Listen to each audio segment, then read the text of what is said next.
నమస్తే, welcome to reflection news. నేను Sharma. Azharuddin sir ప్రక్రియతో ముస్లింల ఓట్లు తొలగించే అవకాశం ఉంది.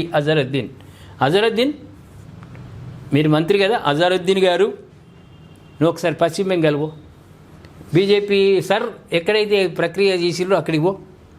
ఆడికి పోయి వారం రోజులు గల్లీ గల్లీ తిరుగు. ఆడ నిజంగా ముస్లింలు ఇది చేసిర్రా, లేకుంటే బంగ్లాదేశ్ నుంచి చొరబడి వచ్చి 3 పూటలు భారతదేశం సొమ్ము తిని బలిసి హిందువులను హింసించి హిందువులపై దాడి చేసిన రోహింగ్యాలను తీసేసినరా. ఒకసారి చూడు పోయి అక్కడికి పో. నువ్వు ఇక్కడ కూర్చొని మాటలు ముచ్చట్లు కాదు, ముస్లింల ఓట్లు తీసేస్తారా? అది ఉందా? జరిగిందా?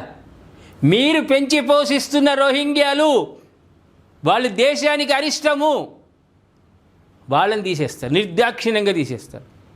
సుట్టం సూపుగా వచ్చి ఇక్కడనే మూట ముళ్ళలన్నీ పెట్టుకొని హోటళ్ళు, టీ బండ్లు, చాయ్ బండ్లు, పాన్ షాపులు పెట్టుకున్న వాళ్ళై తీసి పడేస్తారు. ఈ గడ్డ మీద పుట్టినోడు, ఈ భారతదేశ గడ్డ మీద పుట్టినోడు మాత్రమే ఉంటాడు, మిగతా వాళ్ళని పంపిస్తారు. అదే సర్ ఏమంటే సర్ వస్తే మీకు సుర్రం అన్నదా? సర్రు ఇక్కడ దిగుతుందంటే మీకు సుర్రం అంటుందా? ముస్లింలే అని రెచ్చగొట్టే ముచ్చట్లా జరిగినాయి, అట్లా జరుగుతాయా? మీ ముస్లింలే నమ్మరు, నువ్వు చెప్పే ముచ్చట మీ ముస్లిం సోదరులే నమ్మరు. తీసేసింది ఏంది? రోహింగ్యా వ్యవస్థలు. ఎవడున్నా సరే వాడిని తీసి పడేస్తారు.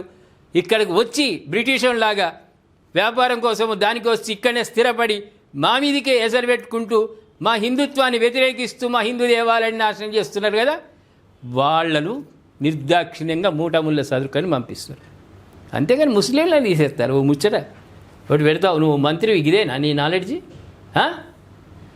స్పెషల్ ఇంటెన్సివ్ రివిజన్ SIR ఒక పూర్తి అర్థం ఏంటంటే స్పెషల్ ఇంటెన్సివ్ రివిజన్ ప్రక్రియను ఉపయోగించి ముస్లింల ఓట్లను తొలగించే అవకాశం ఉందని తెలంగాణ మంత్రి అజరుద్దీన్ ఆరోపించారు.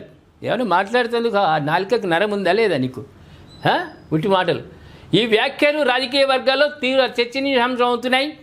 ఈరోజు గాంధీభవన్లో మీడియాతో మాట్లాడిన మంత్రి అజరుద్దీన్ సర్ అందరికీ వర్తించే అంశమైన ముస్లిం ఓట్లని టార్గెట్ చేస్తారని ఆరోపించారు.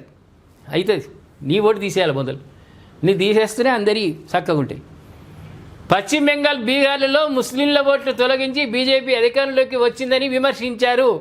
తెలంగాణలోనూ అలాంటి కుట్ర జరగవచ్చని హెచ్చరించారు.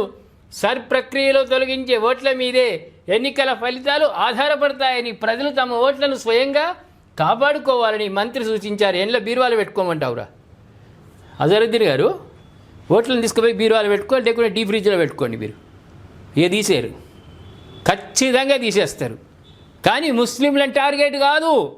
మళ్ళొక్కసారి చెప్తున్నా, రోహింగ్యాలు వ్యాపారం కోసం వచ్చినటువంటి వాళ్ళు ఎవడైనా సరే చొరబాటుదారులు అంటారు. చొరబాటుదారులు. రెండోది ఇక్కడే ఉండి వాళ్ళ తండ్రులు తాతలు ఎవడు ఉండాడు, వీడే ఉండి ఇక్కడ దుకాణాలు పెట్టుకొని మా హిందూ దుకాణాలు పెడితే వాడిని తీసేయించుడు, గూండాలతో తీసుకొచ్చి ఒక పెత్తనం చెలాయిస్తున్నటువంటి వాళ్ళు ఎవరున్నా తీసి పడేస్తారు. నీ తాతలు తండ్రులు ఉంటేనే ఇక్కడ నీవు ఉండడానికి వీలు, లేకుంటే నువ్వు చొరబాటుదారుడే. అటువంటి ఓట్లు ముస్లిం అయినా సరే హిందూ అయినా ఎవరైనా సరే తీసి పడేస్తారు. దాంట్లో టెన్షనే లేదు. కానీ నువ్వు అన్నటువంటి ఈ కూత పూర్తి తప్పు. బీజేపీ పాలిత రాష్ట్రాల్లో ప్రజలు స్వచ్ఛందంగా బీజేపీకి ఓటేసి గెలిపించారు తెలుసా? ఒకసారి పోను బీహార్కు, పశ్చిమ బెంగాల్ ఒక 10 రోజులు తిరుగు. ఏమైనా ఖర్చులు అంటే భరిస్తాం. ఒకసారి తిరిగి మళ్ళీ వచ్చి మాట్లాడు. ఏమంటారు ప్రేక్షకులారా? అజరుద్దీన్ కూతలు ఎట్లున్నాయి? సర్ దాంతోట ముస్లిం ఓట్లు తీసేస్తారట. ఉన్నది అక్కడెక్కడన్నా? చొరబాటుదారులు, రోహింగ్యాలు ఎవరున్నా వాళ్ళే తీసిపడేస్తారు. నీ తాతలు తండ్రులు ఇక్కడ పుట్టుంటే నీది ఉంటుంది, వాళ్ళు లేదు. నువ్వు వచ్చి ఇక్కడ కూర్చొని దొంగ సర్టిఫికెట్లు పెట్టి నువ్వు సంపాదిస్తే ఓటు హక్కు మాత్రం పోతుంది. అది మాత్రం పక్క. దీనికి ఈయన ముస్లింలని రెచ్చగొట్టడానికి ముస్లిం ఓట్లు పోతాయి. అక్కడ బీహార్లో, పశ్చిమ బెంగాల్లో ముస్లిం ఓట్లు తీసేసేపటికే బీజేపీ వచ్చిందన్న కూత కూర్చుండి కదా. దయచేసి గట్టిగా కామెంట్ రూపంలో తెలియజేయండి, అజరుద్దీన్కి పంపిద్దాం. ఈ కూతకు అర్థం ఏంది? మా రిఫ్లెక్షన్ ప్రేక్షకులు ఏమంటున్నారో ఒక్కసారి అజరుద్దీన్కి చెబుదాం. దయచేసి కామెంట్ రూపంలో ఘాటుగా స్పందించండి. సబ్స్క్రైబ్ చేసుకోండి, షేర్ చేయండి.